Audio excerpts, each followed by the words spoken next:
Okay, so now we plug in the microphone, and I don't know, like I thought about like what would be a kooky pairing. You know, like you have wine and cheese, but I don't come from a fancy background. So I was like, let's just do wine and donuts. Yeah. Yeah. Like who doesn't love donuts? I know. And donuts and wine is like the best thing ever. And what's funny is that somehow a a wine company. I don't know. I'm not going to say who they are. I've seen their wine around, so they're not. They haven't gone under. They approached us and they asked us to sponsor it, and you know I'm more than happy to do it. But the wine was like dye. Oh no. Everybody who drank it, like it's almost like that crush, like you know, those like those disclosing tablets, like when you were a kid, for like brushing your teeth. Yeah. You were like I looking about at, those until just like now. looking at each other, like what the. This is terrible wine. Yeah. I mean, it tasted great wine, but it wasn't. Okay, we're live. Woo. Woo. So the last time this happened, I didn't have any chat, and I was like so sad about this. Pop out chat, so I don't see myself. Nah. Okay. Hey Alexa, stop. We learned about puppy radio. Oh yeah? Yeah. So to help with anxiety, we're trying to leave radio on for her, and so whenever we're here, we play Taylor Swift. Yeah. So when we leave, we play Taylor Swift so that she associates it with a calming sound. I like it. Plus, like, who do you like Taylor Swift? Who doesn't like Taylor Swift? Now, wait, so you were a developer, right? Yeah, I was. Don't worry. I was trying to remember. I was just like, wait a second. What was your? We'll save that for like the origin story. Okay. Of it. Well, But I was bit by a radioactive spider. Fucking knew it. Are you a Marvel girl or a DC girl? Marvel. From the beginning? Yes. When did you know that you were different? Well, you know, there's a big old asterisk to that because, I mean, Vertigo is a DC imprint, and I'm also a Vertigo girl. So I had to have a talk with myself in the mid-90s. I was like, you're going to like, you're like Sandman. Technically, it's like in DC, kind of. Was Hellboy Vertigo? Or was that Dark Horse? Dark Horse? Who was the main title for Vertigo? Because I grew up Sandman! Okay. I mean, at least in my Vertigo world. Mm-hmm. I'm sure there were others. Yeah. Interesting. I mean, I have a Sandman tattoo, related tattoo, so I gotta represent that. But that's my deep dark DC shame. Ah, okay. So I was more of a DC guy myself. But to be fair, like I was more. I think I was more into the TV show. So I grew up on Batman the Animated Series, and when that's what you're raised on, like It's fair. that goes That's pretty fair. deep. That goes really deep. I'm a Thundercats girl. Oh. Yeah, which, you know, sadly doesn't exist anymore, and no one knows what it is. That's okay. That's actually a surprising. Like that was. I think it was like I had just caught the tail end of that, and to compensate, I went with Gundam Wing. Like I wanted giant mecha that assembled itself. Yeah, fair. And I was just like Transformers had also stopped. Yeah. Like I had just caught the tail end of like the 80s like mech craze, and I was like, what? Wait, but these are so cool. It's true. I really want them. Yeah. Why can't they be cool too? Also, now I'm realizing I'm like 15 years older than you, but that's okay. That's okay. I'm okay. Age is a number. It's totally a number. It's totally a number. Yeah. Well, you wanna kick this off? Yeah, sure. We have wine. We have donuts. Yay. We have, ladies Wine. and gentlemen, Julie Meloni Hi. stepping in here to talk to us about everything life, love, code, the game. I'm really glad you wore a Star Wars T-shirt. I was. Yeah, I mean, I wear them to work. Why wouldn't I wear them here? Why not? So show the folks here what is this? Pew, Okay. pew, pew, pew, pew. Yeah, pew, I mean, pew. because your dog's name is Kylo, so She is. I had to protect myself, and so Obviously. it would, you know, it made sense in my head. Yeah, yeah. So for those of you who don't know, my dog's name is Kylo Ren. She's a German Shepherd lab mix. We think we were talking about her breed right before this, and she's trying to taunt us with her ball here. She's very cute. So Julie, Yes. for the fans at home watching, what do you who are you? And I'm an enigma wrapped in a conundrum. let's just start with who are you? You mean like who pays me money and what do I do? On a daily Well, basis? that I think Because who I am and what I get paid to do are totally different. We can let's go super deep here.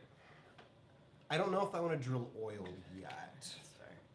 I'd like to prospect for some fine minerals. Yeah, yeah. Give us an origin story. How did you get to where you're at now? Bit by a radioactive spider. I knew it. Yeah. Fucking knew it. Yeah. So back in the olden days, 1994. It was a very good year, and there's this thing that my friends were like, "Hey, you should come to California and do this web thing." I was like, "What's this web thing?" They're like, "We don't really know because it's 1994." And so I went out to California and sought my fortune, didn't find it, but we made a lot of websites for people. So you went from Washington to California? No, I was in North Carolina. I just graduated from college, and what'd you graduate with? a bachelor's degree in English. I mean, come on, why not? You speak it so well. I in fact have 3 degrees in English. You speak it so well, though. It's great. It's great. I really don't, but I write it good. Okay. Real good. I write it real good. And so, you know, my college didn't have computers when I graduated in 1982. I wrote my papers on typewriter, so this wasn't a world in which, you know, you leave school, you're like, I'm gonna come outside and I'm gonna go the AI and the blockchain and the things with Java. It just wasn't the world. And the people building the web in the early 90s, we were all just a motley crew of liberal arts majors mostly. and so we thought a lot about what we were building, and we couldn't make it pretty because browsers.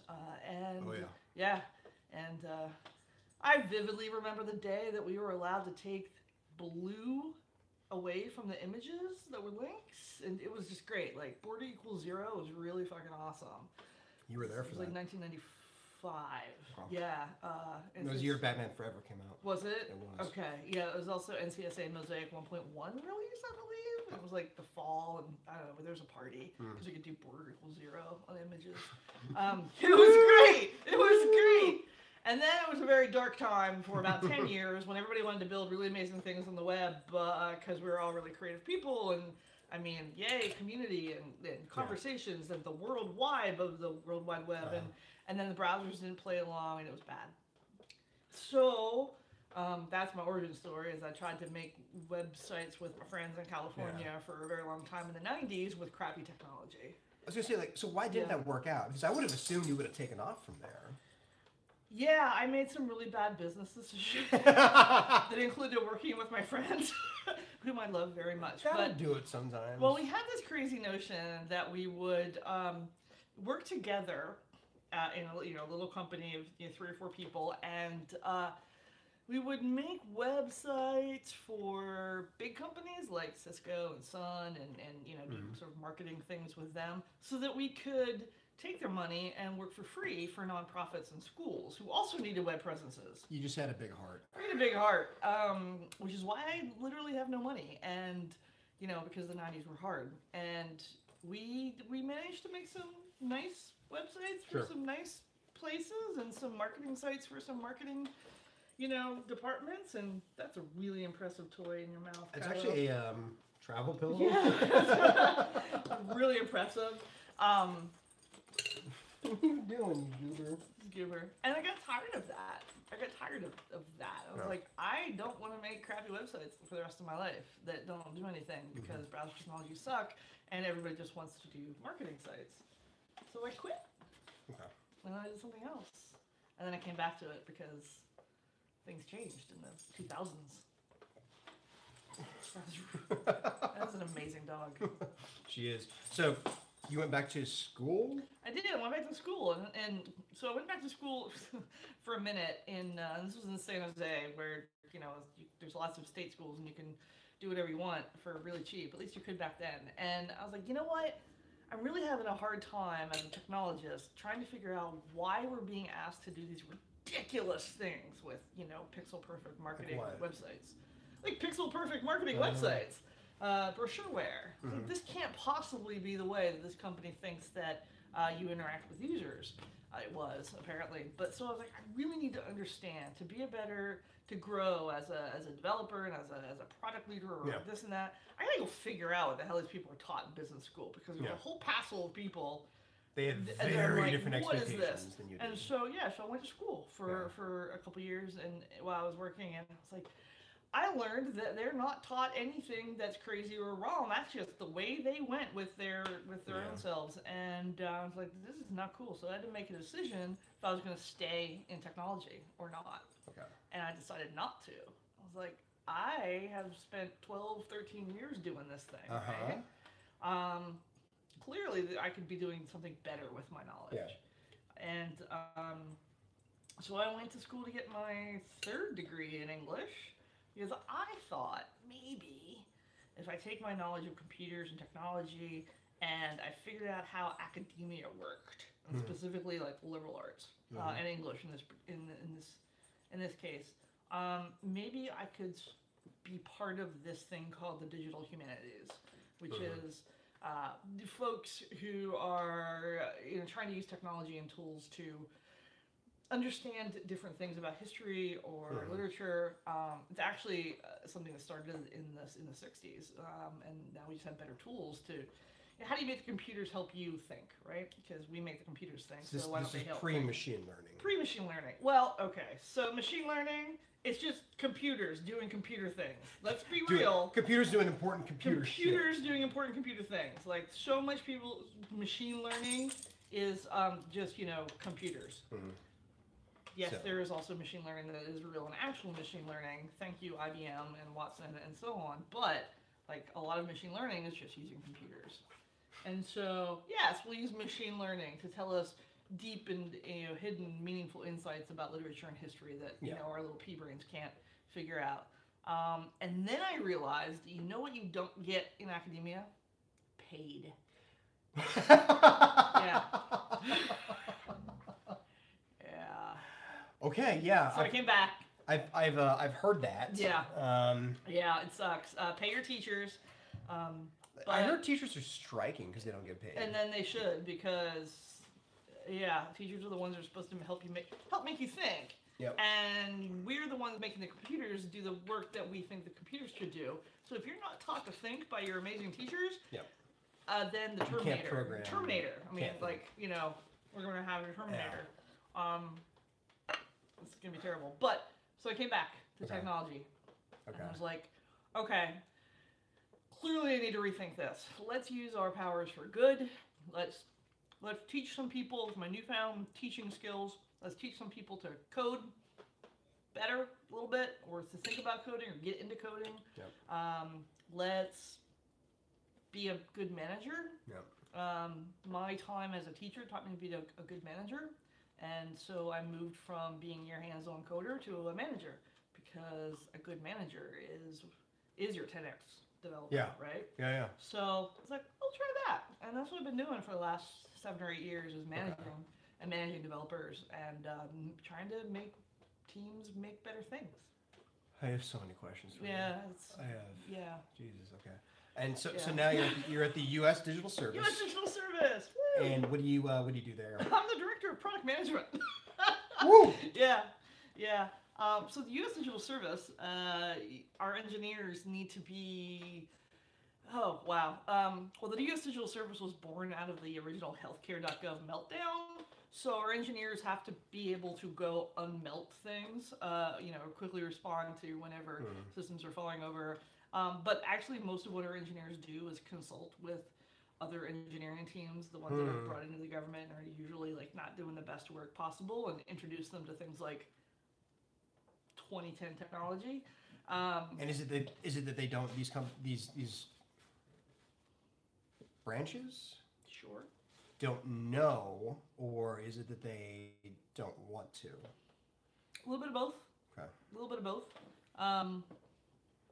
And so our engineers, they have to do a lot of work that is hands-on, and I rightly stopped being a hands-on engineer many years ago when I switched over to management. Rightly. And yeah, rightly. What do you mean? You can't be a good manager if you're coding, and if you're coding all the time, you can't be a good manager. They're two completely different skill sets. Yeah. We're gonna come back to that. Yeah, we are. So I was like, well, what am I good at? I'm good at managing products and rolling up product management teams. So I'm gonna go that path. And U.S. Digital Service has plenty of amazing engineers. They don't need a mediocre one. Yeah. So I do product management, and so I'm responsible for about 50 product managers deployed out in different agencies on different agency teams, trying to build better services for the American people and those wanting to become Americans. And it's the most rewarding and bizarre thing I've ever done in my life. And how did they find you? Did you find them? I found them. Because when the digital service started in 2014, I was living in DC, and it was a big deal when healthcare.gov collapsed, and then, some people tried to lift it back up, and I was like, well, that sounds cool. Who would want to do that? And then I saw that, everybody U.S. Digital Services, Google or Facebook or Twitter, and like, I'm from fucking nowhere fancy, and I have 3 English degrees. Like, why would they want me? Not at all. But after a couple years, when USDS is only 3.5 years old at this point now, so after a couple years, I was like, if I don't actually apply and go through the process of being rejected, I will forever regret not trying. And I applied, and they called. I was like, did you mean to call me? Okay, cool. And I've been there for 611 days, and I've got 2.5 years more to go, because even though we're a tour of duty model, we're limited, rightly so you don't get inundated and institutionalized. The very thing you're trying to tear down. Yeah, very exactly the very thing that we're trying to tear down. I'm gonna stay all 4 years, and I'm 19 months in, so keep on keeping on. Yeah. Keep on keeping on. So donuts and wine. It's a good thing. Wine and donuts. It's good stuff. Yeah. If you're just joining us, we're talking to Julie Meloni. She is the head of product. Head of product. At the U.S. Digital Service. And you have a tattoo for that, right? Yeah. Find the truth, tell the truth, is what it says with our logo. Find the truth, tell the truth is one of our core values. We can't do our job if we're not telling the truth. Yeah. Also, hire and empower great people and create momentum. Design with users, not for them. Go where the work is. Find the truth, tell the truth. And optimize for results and not optics. That's gotta be hard. It's really fucking hard. Yeah. I still want to come back to the manager thing. But that's a really great point. So being I think a lot of developers are there's friction between the pie in the sky web development and then what the company often wants them to do. Yeah. And so I would imagine you have several teams coming to you that are bristling with the friction that they feel on their teams for what the organization wants them to produce for the optics. How do you coach them to either straddle that line or to what do you even tell them?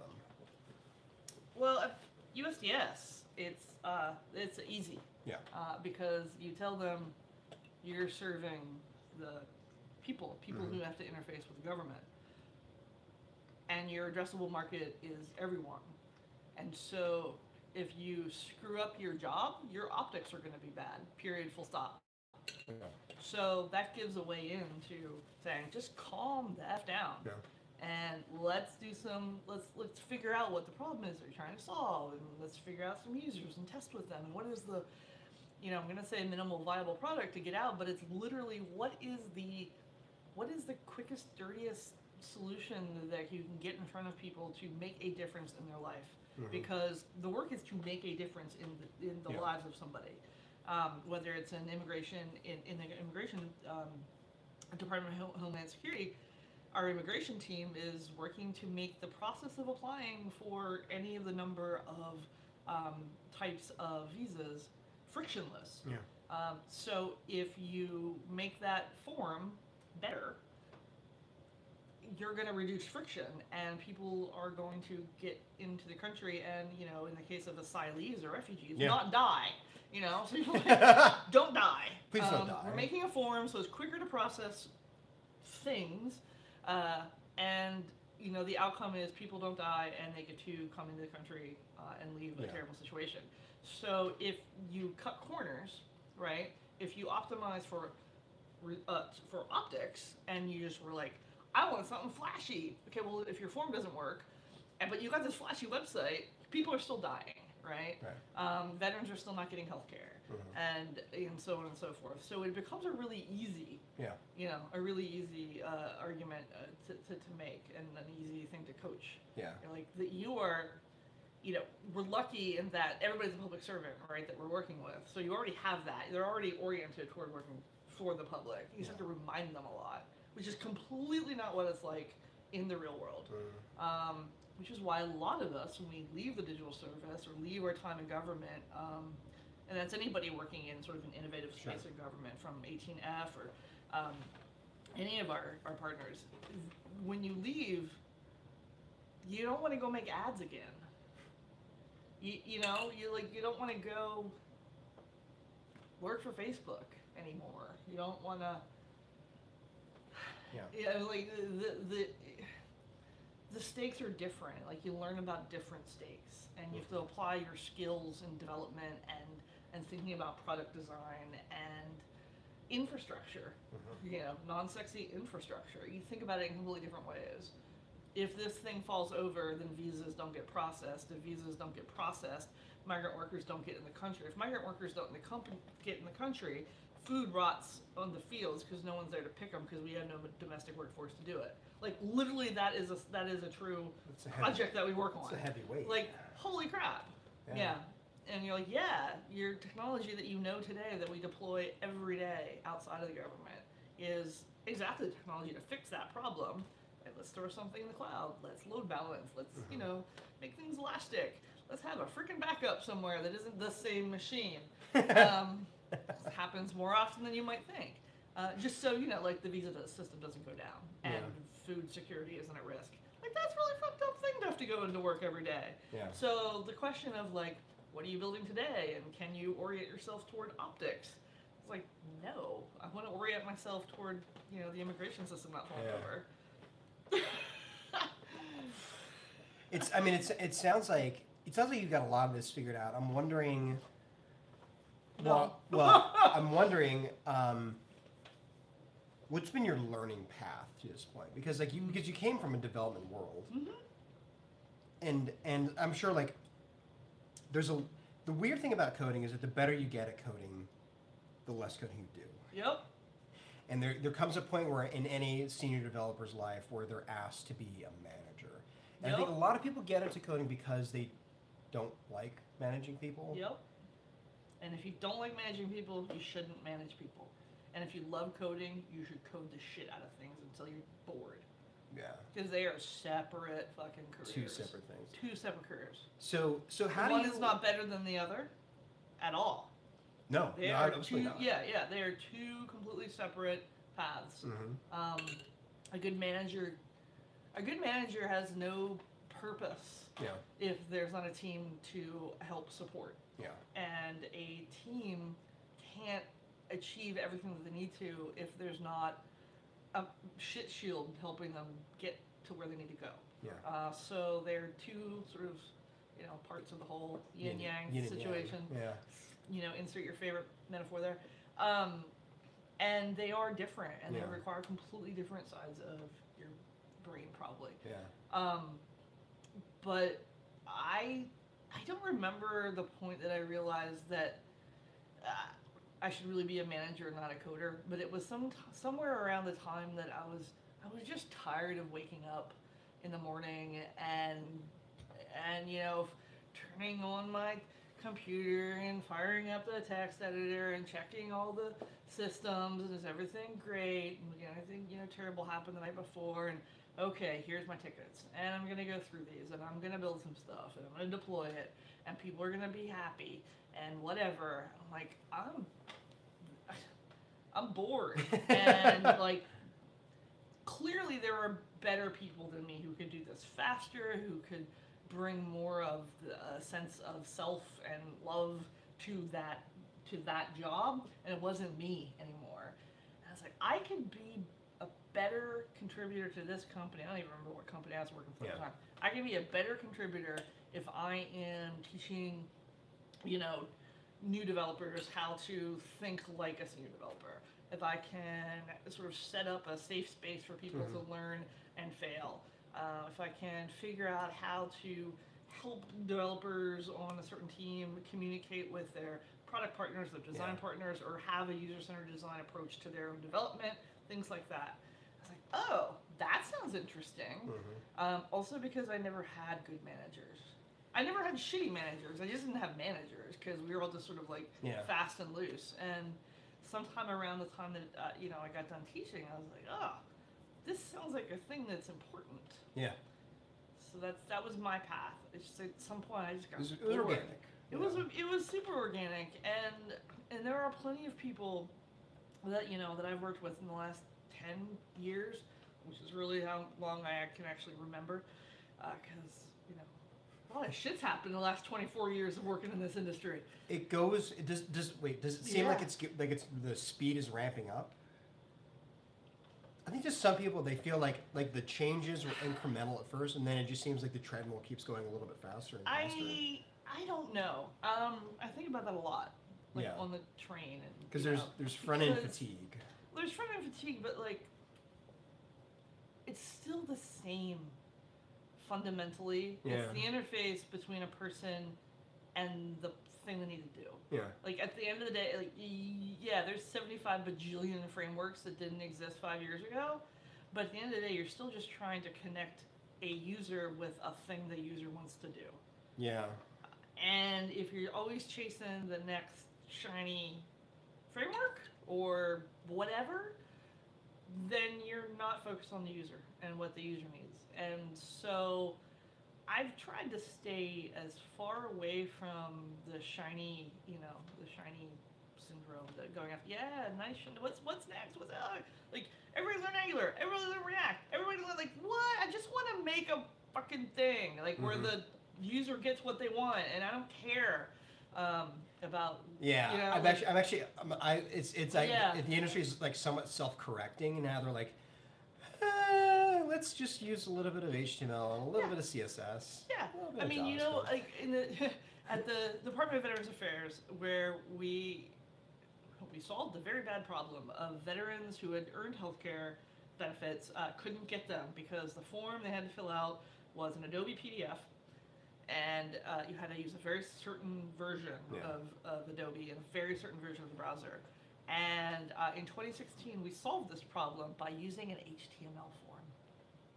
I mean, it happened to be in React, which was just a side effect of whatever the developer that day was like, fuck this, I'm just making a form. We solved it with a form. And now, 400,000 people got healthcare that they couldn't get before because they had to fill out a PDF. Just because, sometimes an HTML form is the answer. Easier, and it didn't matter if it was React components or Angular components or just plain vanilla HTML, it was just a form. And everything else, every other thing that you want to bike shed with your buddies about, just doesn't fucking matter at the end of the day. Just pick the thing that works and deploys and is safe and stable and achieves your goals of, either you learn something or you do something really quickly. And one is not better than the other. It doesn't matter. Yeah. So you don't think that technology is increasing at an unsustainable pace? Oh, it probably is. I'm sure there's some comp sci law about that. Yeah. English degrees, right? So, I don't know. We were talking about this earlier. She has 3 English degrees. Woo, yeah. I actually have a theory about this. I think, and I know this because I've mentored a couple people, specifically my wife. So she was a journalist, and she loves grammar. And I think that people that study language or have a background in language or English is not their first language, that they pick up syntax faster. Sure. Because you actually consciously think about it. Yeah. You know what has syntax and grammar? Every fucking computer programming language that there is. Like, it's the only reason, that's the only way they work. They all have convention, and they all have rules, and they all have exceptions to the rules that make no sense. Yeah, like English. Yeah. The language with all the exceptions to all the rules. And I've worked with a lot of people over the years, and we were saying before this, at the beginning of the web, a lot of people just were liberal arts majors that just stumbled into this web thing because it was there, and nobody else was paying attention to it, and it was this unique way to interact with computers and machines and people. And so I worked with history majors and English majors and sociology majors all along the way, and computer science majors too. But I will take a philosophy major as a database administrator more than a comp sci person almost any day of the week. Really? Yes, because if you cannot think in a relational way and think about how data is structured and pivots off of each other and is normalized and relational, I don't care how awesome you are at the math behind it, you got to be able to think outside the box. And who's really good at that? Philosophy major. Yeah. I can only imagine. Yeah. Okay, so that actually brings me to the what next do I point. actually want to talk about in this? Because I can talk about anything except the we're thing here you want to talk about. talk to you about. So I have topics. You have topics. Only in like they're really more like if this doesn't happen organically, which seems like it is happening organically, then I have stuff to like come up with. But so you bring up a good point that I want to talk about, which is the coding interview, or just the general interview. And I've had a lot of shitty interviews. I have strong opinions about the coding interview. Okay, let's hear them. No, I want to hear your shitty interview story first. So in general, I would say 90% of the interviews that I've been given have been like API jeopardy. Yeah. And I'm like, okay, number one, a developer never knows enough. There's too much out there. They're on projects that they may never have like interfaced for. Like, if you want to measure the weight of a developer in gold, is their ability to learn. Yep. And their ability to think creatively. You asking me like esoteric gotcha questions about the React API does not it's not a good way to measure me about how I'm going to contribute to your team. No, but it sure does say a lot about the company that's interviewing you. Yeah, and so I've had like maybe one interview that was like really solid, and there's such a poverty of leadership in tech, but especially when it comes to the interview process, which is where it should really come in the most. Yeah. So what are your opinions on this? The last time I was interviewing engineers, I was an engineering manager a couple years ago. So this is a couple years old stories. I would do them a little bit differently now, just topics-wise, not structure-wise. Things I never do. I never ask you gotcha questions. Never ask you to code on a whiteboard. And I generally would never ask you anything that you wouldn't be doing in the job that you're interviewing for. Yeah. So that already knocks out about 85% of all coding interviews right now in the world. And so, just because you ran a gauntlet when you were interviewing for your job doesn't mean that every person that you interview for your team should also run that same stupid gauntlet. Yeah. Ask people questions that get to the heart of how you solve problems, how you ask questions, how you use the tools that you use on a daily basis to, further the thing that you're building.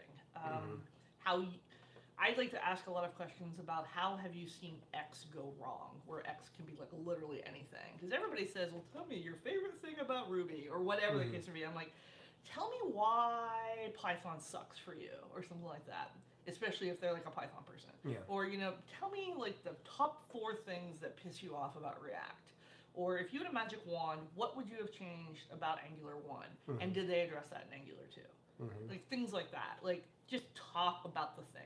Because you can, if you're a reasonably intelligent person, you can, take the internet, take the Googles and the Stack Overflow and, muddle your way through a thing. But if you can't think about the problem that is being put in front of you and solve it using whatever is the best tool for the job at the time, then I don't really have a use for you as a developer usually, because you're not a robot, and I want a person that's going to bring their whole self to the team, because that's how you make good products, right? So anybody that doesn't do that, I'm not a fan of in terms of the coding interview. So I'm not a fan of a lot of people's coding interviews. So then how do you prepare for a job interview? Like when you know there's a candidate coming in, what do you do to prepare for it?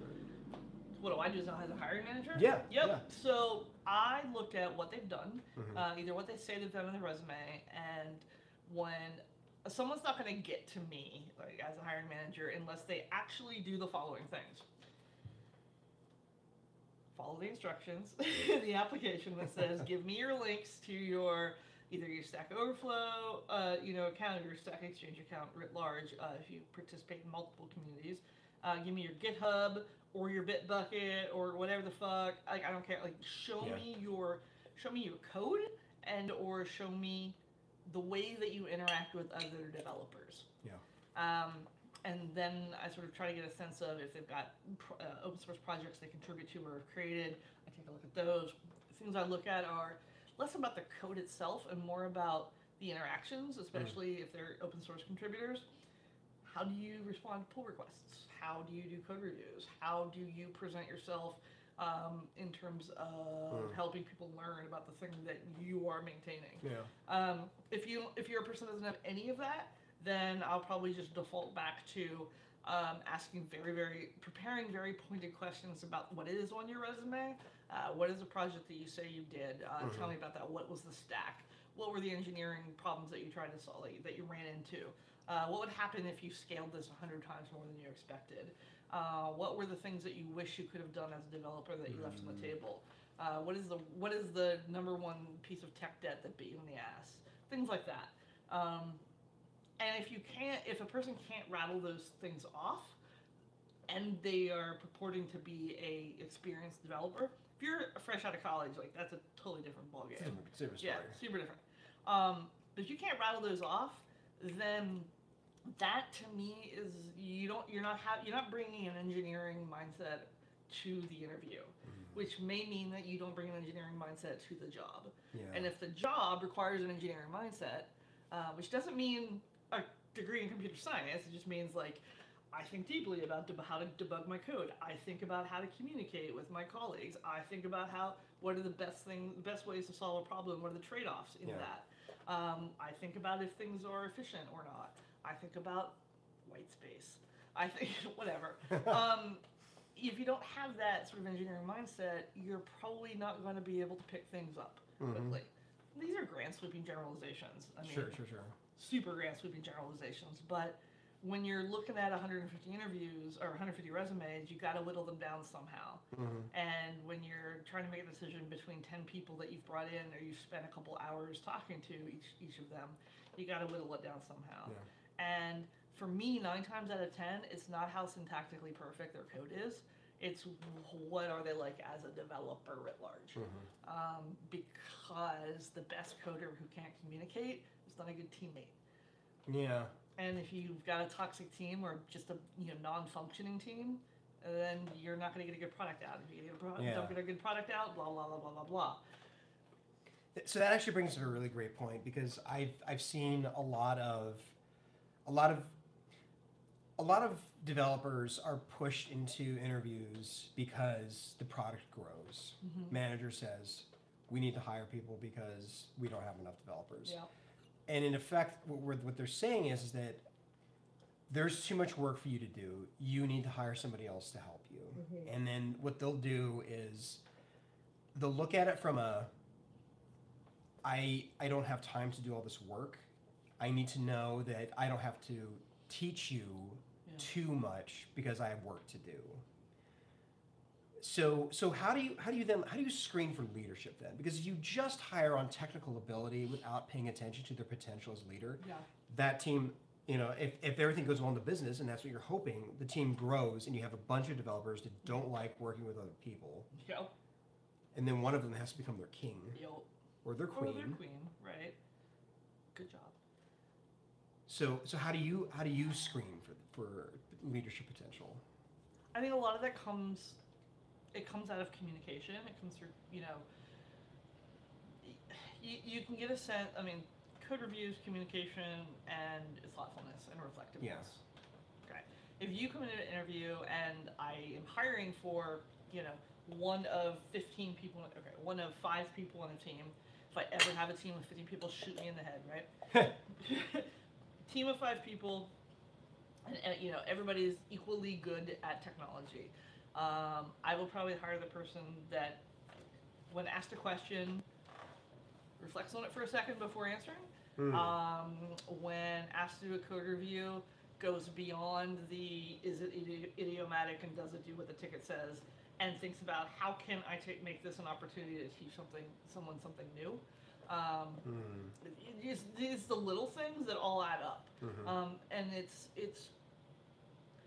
they're things that a person in that situation might not even know that that's a leadership trait, or that is a teaching trait, or a mentoring trait. It's just how they do their job, and I find that when you're looking to promote somebody from a job from a regular line developer to lead developer, not a manager, lead developer, so different, right? Not responsible for people's shit, but responsible for the care and feeding of the technical execution team. That the ones that don't expect it tend to be the ones who end up being the best at it, because they're naturally servant leaders. The ones who won't bite shed every single thing that comes up in an issue. The ones who try to make your sprint planning moments actually learning experiences and communication and good things, not just let's literally talk about all the myriad ways we can solve this problem. It's let's try this, and if this doesn't work, we can try this and this and this, but let's try this first, and be agile and iterative about it. People who are just generally more inclined to be communicative and also good listeners. So I guess it's a gut thing, but there's never one thing that's you're the leader. It's always the little things that build up over time. Well, I guess where I'm coming from is that I know that there's going to be some developer somewhere, maybe just one, who's going to see this. Yeah. And he's going to be I have to, I run code interviews and I know I suck at it. And I know, nobody wants to hire for their team poorly. Sure. But they might also not know what to look for. How do I hire a teammate that can scale with this company and this division without sacrificing their coding abilities? Yeah. I mean, test them on code, right? Yeah. Find a way to ask the question about the code that you really need them to answer. And sometimes, and that's not, let's whiteboard how to reverse a string. That's how many times do we reverse a fucking string? How many times at your company do you reverse a string? Never. When does that come? Never. Yeah. Can we reverse a string now? No one says that. But give them the code show them the code in a pull request that you literally just merged. Yeah. And say, this is the before and after. Let's walk through how you would do this code review. Or, even look at something that is, not merged. Yeah. Say, let's do a code review on this, knowing you don't have the context at all. Right. So you never do. You never do. You never do. Yeah, you never do. Let's look at this. Is this what is your first pass? Well, the first pass is it idiomatic? Great. Okay. Well, what are the other things? Is it testable? Did people write the test? Just sit and walk through code, or also then just ask yourself, given the totality of what you've seen in this interview, do you want to work side by side with this person 8 hours a day for the next eternity? Definitely, potentially. Yeah, and so the answer is going to be different for every single person. Yeah. What they, what they screen for, what they look for is going to be different. Some people really enjoy working with people who want to just argue every single point to death. If they then can turn around and just code like the wind and it's perfect. And if that enters into your calculus and you can deal with that, hire them. That's great. I can't. I find it to be tiresome. My teammates have often found it to be tiresome. But you know, everybody's gonna have their own balance. Yeah. That's a good point. There's no one way to answer any of these questions. No, absolutely not. But you know, if you actually take a moment to think about them as a hiring manager, right? Like, if you actually take a moment to reflect on what are you trying to get out of this interview, you're already kind of ahead of the game, because not a lot of people do that. Yeah. You know, they're like, I need to check this box off. Yeah. You know, do they have this degree? Do they have that degree? Did they work here? Is this their pedigree? Like, that's bullshit. And, nah. Yeah, and my last, I had an interview, and they were Googling interview questions while they were talking to me. No, that's terrible. Yeah, totally understand. So two things. Yeah. One, could you pass me that bottle of wine? This one? That one. That's there you the go. one. Oh, the only one there. And the other one? Oh, you got it. two, so you mentioned a topic called bike shedding. And now I know what that is, but for those who might be watching who don't know what bike shedding is, what is that? I'm gonna finish chewing my donut. No. So okay, so there are a number of terms that we're going to use on the show, and anytime one comes up that I think is especially worth bringing up, because like there's probably something you could probably Google or get for some context, Sure. but bike shedding is kind of I feel like it's new-ish. Really? Okay.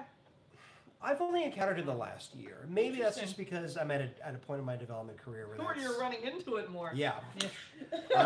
Congratulations. Hey. You're a senior engineer. I was gonna say, when did you first discover it? And shoot, I don't know.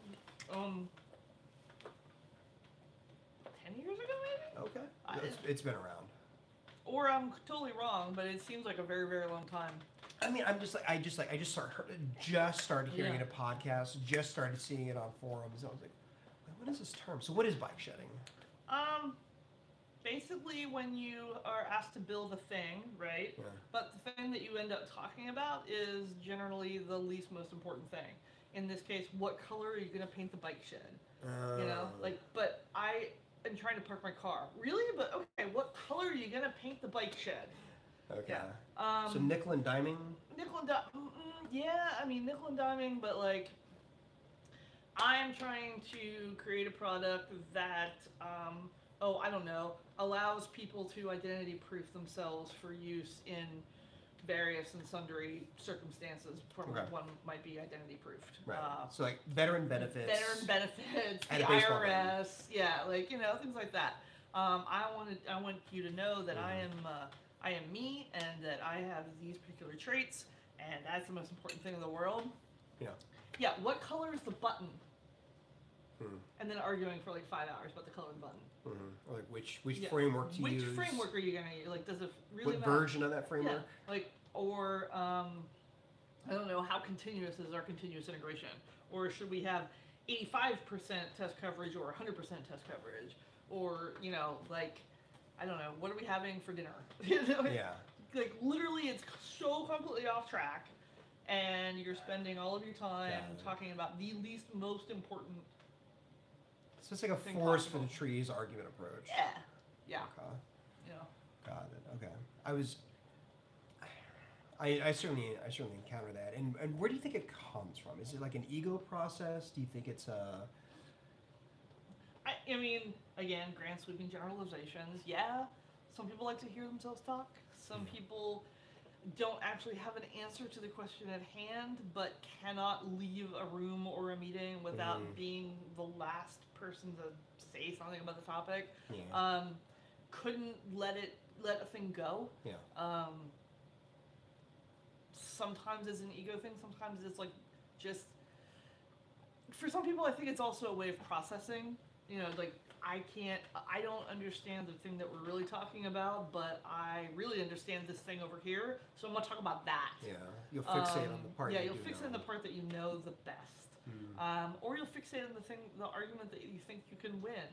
Yeah. And quite frankly, some people just do it because they just like to argue incessantly. And, you know, arguing a point is fine. It's absolutely fine if you get to an end game. You know, if you come to a conclusion. We should all interrogate everything that we do individually and on teams. We should question things. Yes, but, you know, at some point you have to accept the answer. Just accept an answer and move on. Especially if you're working in an iterative environment, which I hope we all are. Thank you. you have to be able to understand the downstream effects of the changes that you're going to make. Yeah. And that if that's the wrong thing to do, then you should know how to pivot and get back to the right thing quickly. No need to, bike shedding and waterfall approaches tend to be sort of one and the same. Because waterfall, everything has to be perfect, and we're gonna plan this all out. We can't deviate from this, and bike shedding is like, I'm going to sit here and talk this thing to death until there are no questions, and it's going to be the right answer. It's like, that's just not how the world works. Also, they both waste time. Yeah. I mean, I've definitely been in situations like that where, I think you got to start from a place of people they're genuinely coming from a good place. Like you got to start off on the right foot there. Like somebody brings this up, it's because they care and they're trying to do right. Whether or not they're actually right, whether or not they're doing the right thing, they might be short-sighted, they might be egotistical, but to them, like they're not actually trying to like throw a wrench in the game. Like if they were, they would not say anything. Right, and that brings up a good point in the bucket of things that I wish I could tell younger me. Right, yeah. Always assume good intent. Yeah. I spent a very long time never assuming good intent and always assuming that someone was out to get you. 9 times out of 10, it's not true. And if it is true, like you're probably not going to be able to do anything about that anyway. Yeah. So always assume good intent. Always be upfront yourself, right? Yeah. And just try to get to a better outcome. Yeah. Yeah. I feel like I should have like other words of wisdom as figured out over the years. Like always assume good intent is one thing. I was going to ask you if you had any other words of advice. Well, so the people coming into digital service now, versus the ones that leave. Yeah. You've probably seen some patterns. What do you wish you could tell them as they're like, say they killed the interview, they're leaving. You're probably going to hire them, but you wish you could just like slip them a note and say like, hey, like work on this, know this is coming. We are strange in that we do, in all of our recruiting, we almost always do the anti-sell the entire way through the process. Because our job is really weird. We even have a sticker that says this job is weird. We have lots of stickers. I love that. Yeah. I'm all about stickers. Yeah, stickers are the best. Don't fuck it up. This job is weird. Things like that. We have stickers. So we tell people that you're going to encounter things that you never have encountered before, and they're not going to be hard technical problems most of the time, unless you are dropped into 7 million lines of COBOL and you got to figure that out real quick and figure out how to get 7 million lines of COBOL into the cloud, which someone did. Didn't even. Yeah, that's a whole other story. Did they compile it into something else? They did. Yeah. Yeah. JavaScript, right? It's weird. Yeah. No, actually. I don't remember what it was, but it wasn't JavaScript. But we tell people that their skills are probably the skills that make them lots of money, right, outside of the government, are gonna atrophy. Like you are gonna code less, but you are gonna learn so much more in terms of how people work and how organizations function and how to really make your argument for the right the technical choice that you believe is right. You're going to know how to make the most rock solid argument for that because you're going to have to stand in front of the Secretary of Defense and tell them to change their technology systems in Afghanistan during a war. And you better be right, Yeah. So, we're a little weird in that when people leave the digital service, they often don't take the types of jobs that they had coming in. Because sometimes after you spend 2 years busting through bureaucracy and modernizing a system and helping veterans get health care, you don't want to make ad technology anymore. Nothing against ad technology. It's great, it's awesome, but like you want to do something else. Like use your computering to do something better or different. But we never tell people you're great. You're a very good dog. You're We never tell people that. No, we never tell people, hey, you nailed the interview, but you should really bone up on your, I don't know, Angular. Yeah, your React, or your build systems, or your testing suite, because like literally every entry into a weird place in the government, we do something different. Yeah. Because it's just a different environment, calls for different things. So we never know. We literally never know. We have these things called discovery sprints, and we spend 2 weeks, a team of an engineer, designer, product manager, and maybe one more of any of those other things, and we go in and we really figure out what is the ground truth of this problem. And then we produce a report that's like, here are 5 different ways to attack this problem. Pick one. Like, we really don't care which one. Any of these would be great. And then we do whatever we can to make that happen. And we never know going in what we're going to come out with. We might learn that the best next step is not to do anything. And we might find out the best next step is not to modernize IT, but to write legislation that's a little bit different than legislation that controls technology today. You never know. So we really fall back on, can you pivot? Can you learn quickly? Can you apply a breadth and a depth of knowledge to literally anything in front of you? If so, you're going to be successful. Which I would say is not anything that's special to the digital service. If you can do all those things in any job, you should be successful. But whether or not the people that are interviewing you understand that that's what makes a successful engineer or not is a whole different topic. Yeah. Right? Yeah. Yeah. There might have to be a part 2 to this. Anytime. That's a good one. So I'd be remiss if I didn't ask this question. Oh, God. So I don't know if my friend is watching. I hope she is. Your one friend? My one friend. Okay. I have a friend who I'm trying to teach to code, and good. So she, I'm trying not to give away too much personal identifiable information, because she certainly didn't condone me asking this, but she does not come from a tech background, but I see so much raw potential in her, and this is a pattern.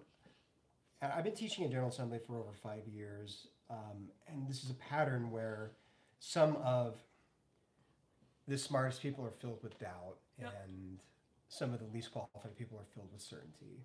What do you say to those people that they just don't think that they have the technical aptitude to become technologically, to gain a technological expertise? Everybody's a coder. Every single human being that lives and breathes and walks is coding something. You are matching something up in your head with something else. You're adding 2 things together and coming to a conclusion. There's nothing special about coding that any reasonably thinking, capable person can. There's no barrier except your own sort of self-doubt, right?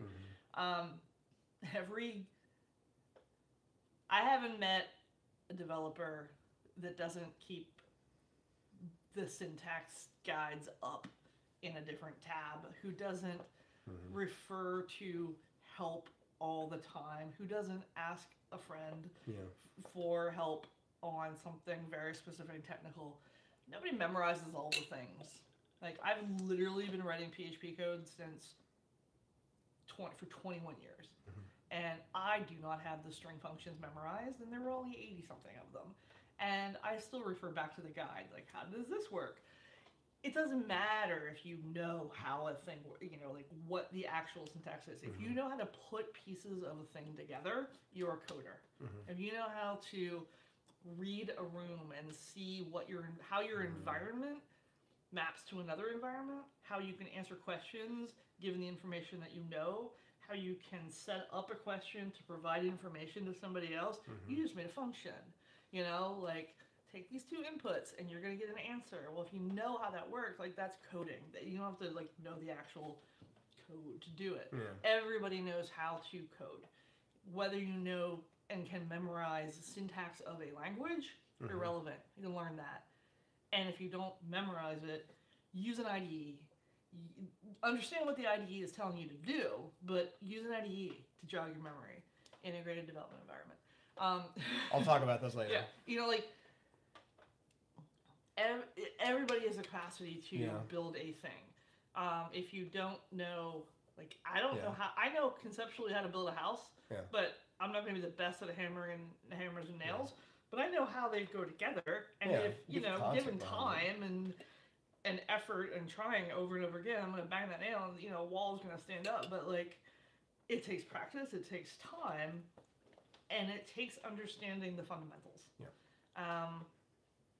If the things that people new to coding get stuck on include things like, I don't know the syntax for all these things, I will never remember all the CSS selectors. I don't know all this. I still look up the CSS I have literally selectors. written 15 books on web development. I do not have this shit memorized. No. Like, I know that there's a thing that I should look up, and it does a certain thing, and I should go find it, and I'm like, oh yeah, that's what it is, right? Like, yeah, you don't have to know it all. The concepts are what helps you put a thing together. Yeah. And if you can draw it out on paper, you can eventually turn it into code. You might need a lot of help reminding what the syntax is to get there, but once you do it once, you'll do it more often. And you don't have to be perfect the first time. That's why we write tests, Everybody has the capacity to code. So on a follow-up to that, this is another stigma that I found. I think it's such bullshit, but I have such a hard time convincing them that it is bullshit. Okay. Technology and coding is seen as a young person's game. Okay. And there are people like 30 seems to be the cutoff. Above 40, it seems to be impossible. If you're above 50, like there's maybe one person in a million that thinks that they can transition to a career in coding now. And I know that there's a shift because I see the tactile challenge in using these interfaces because it's part of it. Like I've grown up like being groomed by knowing that the settings is in the upper right and the close is in the upper left. Like I get that, but what do you say to somebody that tells you they're too old to learn to code? What do you say to that? No, you're not. No. I mean, like, I usually say, why do you think that? Why? Well, there's too much to memorize. Well, if you were going to Germany, would you learn the basics of how to speak German so that you could get by? Yeah. Yes. Okay, well, maybe let's just try there. Let's just make a little website. Like, well, I have to know this, I have to know JavaScript, and I have to know this. I'm like, no, you really don't. Yeah. Every single piece of content on the web starts with these 5 things. Do the 5 things, go on a website, let's do that. Oh, you made a website. You have literally just coded. Like, so like going at whatever the thing is that they think they can't do. If the answer is I'm not going to learn to code because I know that someone's not going to give me a job because I'm over 50, that is a definite problem in our industry. Like, really that's a thing. But that's a thing. Does that mean that person can't learn to code? Absolutely not. And they've probably been doing something like that their entire lives. Like, your structure. When we talk about front-end code, right? Pure front-end code, you're literally talking about structuring a document in order to be presented in a certain way. Everything that we write, we write in a structure to be presented in a certain way. A letter looks a certain way, like an email looks a certain way, a tweet looks a certain way. You just like really go back to the basics of you're just building something that somebody else needs to see. And then maybe you can add some presentation to it. And then maybe you can add this thing, you can add that to that. But like at the end of the day, you're literally just trying to put something in a place where people can see it. Yeah. So do you think they're getting overwhelmed by how much I think that other people get overwhelmed by the environment, like what it means to be a coder. Like, you don't have to wear a hoodie, move to San Francisco, get funky Warby Parker glasses, and like carry a MacBook. Like, you could just be like the most normal looking person in whatever you want to wear on a Windows machine.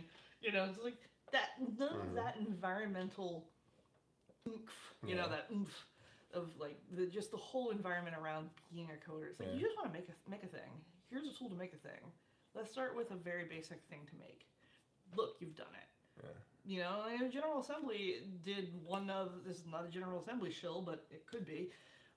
There are so many problems with coding schools and just all of that because, you know, you can be a coder and you can get a $100,000 job. Like, no, there are some things in between. Yeah.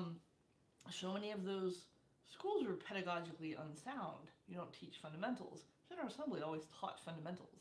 There's always a why and a baseline and a foundation. And if you know the why and the baseline and the foundation, and you understand that that's actually independent of whatever language you're using, then you can build on that. And you can do that in a lot of different ways.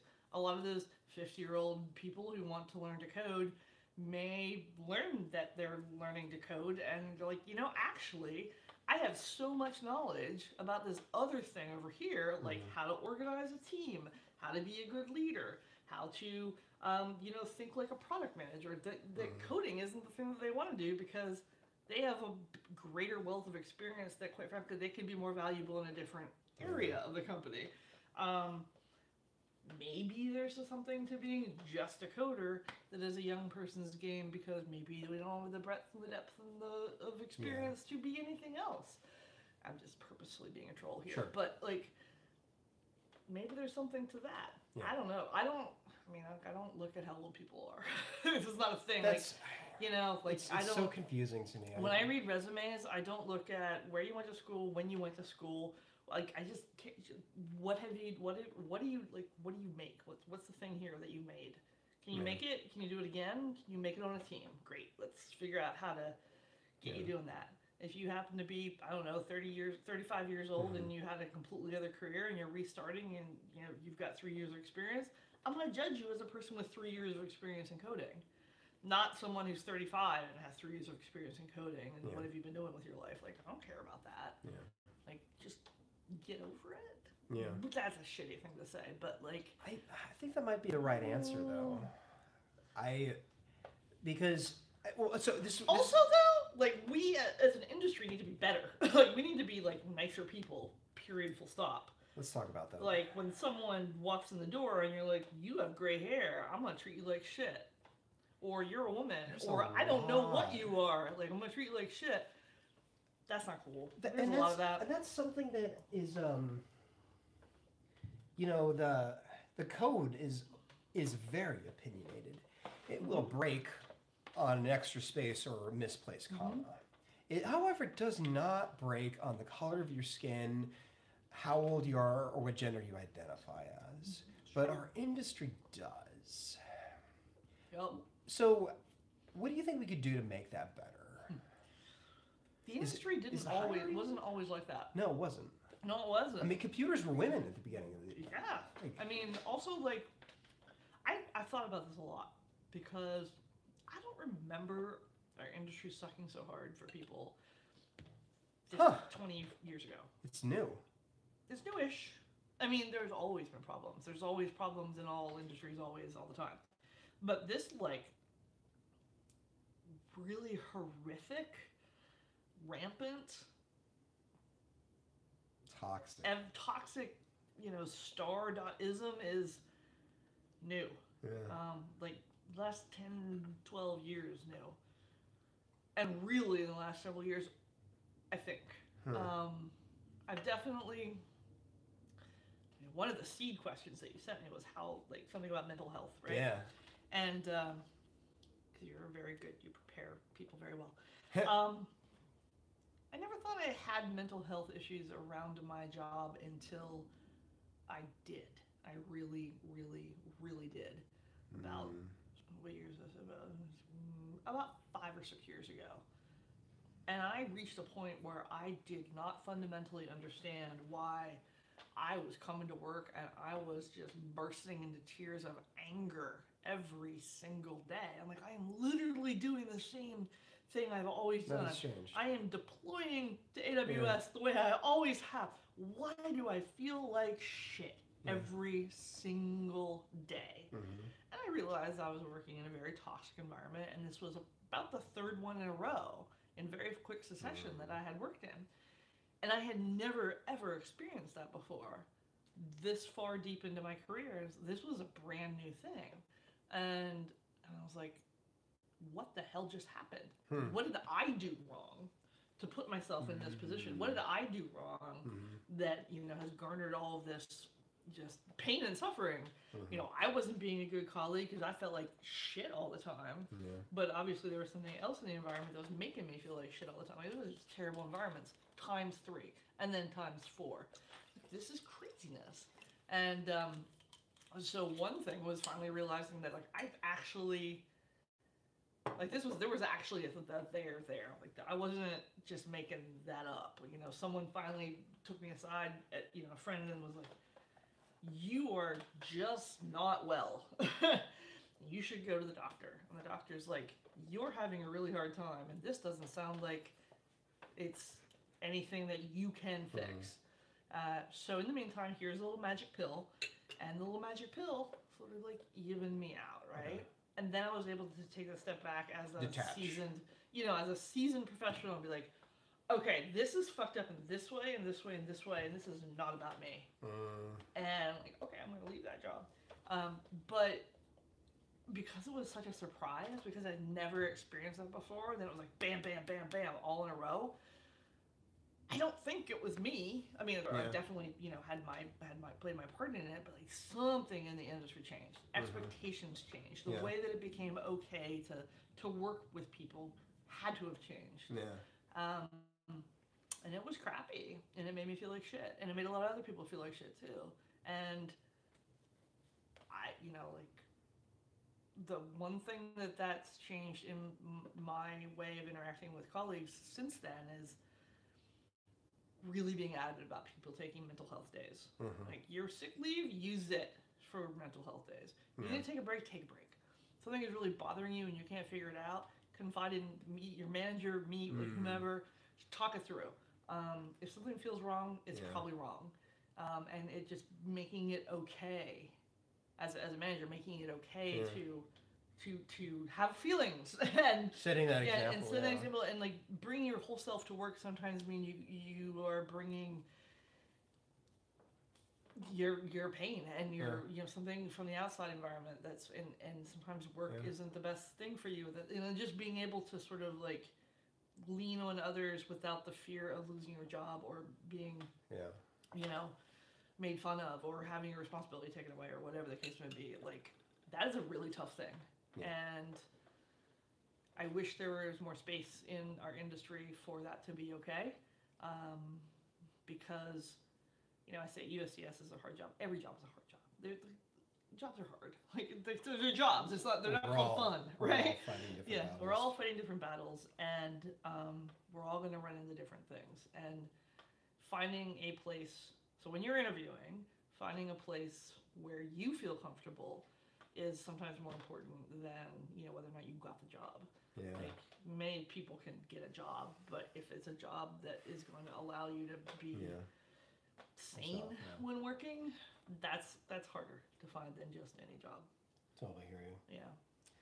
So I got the notification on my phone that I have 20% battery left, which means that through the magic of the iPhone, I no longer have an audio jack, so I can't charge this thing. So we're running out of battery here. All right. The last question. Hold on.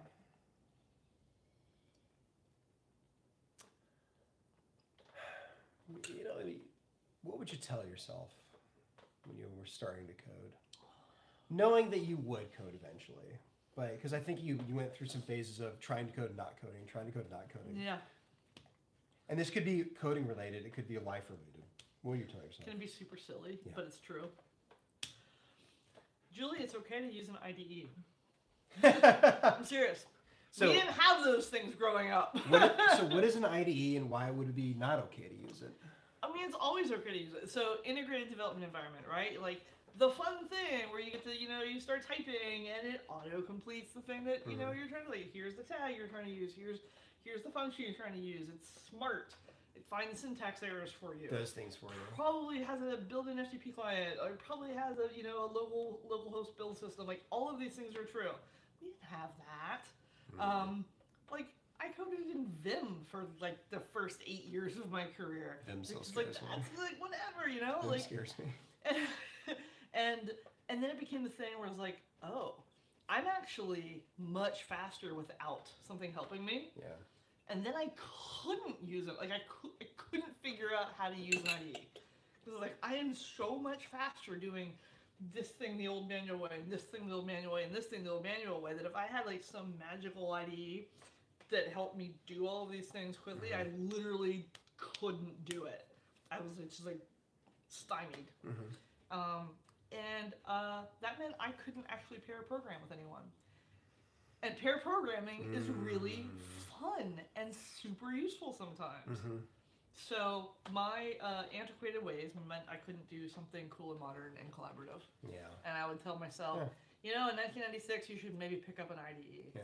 Or, you know, maybe wait a couple years until there's a better one. Yeah, But eventually do it. You know, like, don't be such a hard ass about it. See, I told you it was like a silly thing. No, that's actually that's actually totally on point. Yeah. I love that. So, and last question. Last question. This is the third last question. Second to last question. So the best advice I would have given myself 10 years ago, when I first gotten into, I just graduated. I would have told myself to learn to master your emotions, because your anger, and this is not for everyone, but for me, anger is an issue. Your anger can pollute the way that you perceive things happening, and so you got to learn how to like corral that dragon and detach from those situations. Because I've definitely let the anger get the better of me in those cases. Like, you know, coworker pisses you off, and then you're rehearsing that speech in the shower, like you're going to confront them, like you know exactly what you're going to say. You're going to go to the manager. You have a prepared speech. I wasted so much time doing that, and not only was it not worth it, it really like it's just drinking poison. So. What's the best piece of advice you can give to somebody who wants to get into our industry right now, knowing where the industry has come and where it is now? Because the reason I bring up anger is that like I've dealt with a lot of like asshole senior developers who will tell you stuff because they're right, giving no real attention to how they deliver it. Yeah. But they're secure in their jobs. They don't need to be nice to you, but well, I've definitely rage quit my fair share of places. Sure. I once rage quit the same company several days in a row. Yeah, I mean, like I've done dumbass things, so don't rage quit is one thing. But I would say both assume good intentions, right? Assume good intentions, but understand that many people in our industry don't deliver information very well. For as much as we're good at building things, we suck at talking to each other. Just general rule. It's not true for everybody, but so I would say even if you're a junior engineer or a senior engineer or whatever, be confident in the thing that you know. Ask for clarification for the things that you don't, and when you are asking for questions, make sure you've done your homework. Asking a good question to a curmudgeonly person that doesn't want to help will almost always result in an answer, because they'll respect the time that you put into asking the question well. Yeah. Right? So a little bit of like, do your homework. Just asking. Meet people in the middle. Okay. Meeting people in the middle, understanding compromise and middle grounds and gray areas is really hard for people who operate in a world of binary, right? Find those compromises, and sometimes you won't, but try, and start from a place of truth and always tell the truth. Find the truth, tell the truth. Right here, it's the USCS values. Yeah, and one of those truths is like sometimes you fuck up, own it, learn something from it, move on. Don't rage quit. things like that. Good stuff. Yeah, I mean, it's not rocket science. What we do is not rocket science. No. Putting it all together and making something good out of it is the hard part, but it itself is not hard. Yeah. Well, folks, that's going to be our show for this evening. The one, the only, the fabulous. Definitely Julie the one and Meloni. only. Thank God there's not more of me. Thank God. It'd be crazy. Thanks so much for tuning in, folks. I really do appreciate it. See you next time.